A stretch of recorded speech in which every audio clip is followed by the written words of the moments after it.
நம்ம எல்லாருமே இளநீர் குடிச்சிருக்கோம். ஏன் இளநீர் பாயாசம் கூட குடிச்சிருக்கோம். பட் இளநீர் வச்சு ஒரு ஹல்வா ரெசிபி சாப்பிட்டுருக்கீங்களா? ஒரு சூப்பரான இளநீர் அல்வா எப்படி செய்யலாம்னு பார்க்கலாம். இதுக்கு ஃபர்ஸ்ட் நான் 2 இளநீய உடைச்சு அதுல தண்ணிய கலெக்ட் பண்ணிக்கிறேன்.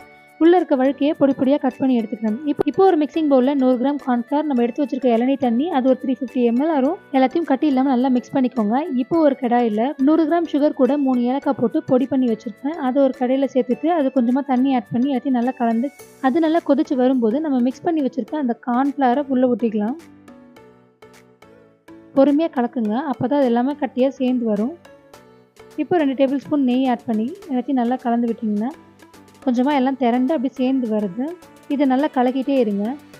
இந்த டைம்ல அதில இன்னும் 2 டேபிள் ஸ்பூன் நெய் ஆட் பண்ணி எல்லாத்தையும் நல்லா கலந்துக்கோங்க. இப்போ மீதி இருக்க பவுடர் சுகரையும் ஆட் பண்ணி எல்லாத்தையும் நல்லா கலந்துக்கோங்க. கடைசியா நம்ம கட் பண்ணி வச்சிருக்க வழுக்கைய போட்டு எல்லாத்தையும் நல்லா கலந்து விட்டு, அல்வா கன்சிஸ்டன்சி வந்தோனே எடுத்து சர்வ் பண்ணுங்க. நீங்களும் கண்டிப்பா ட்ரை பண்ணி பாருங்க.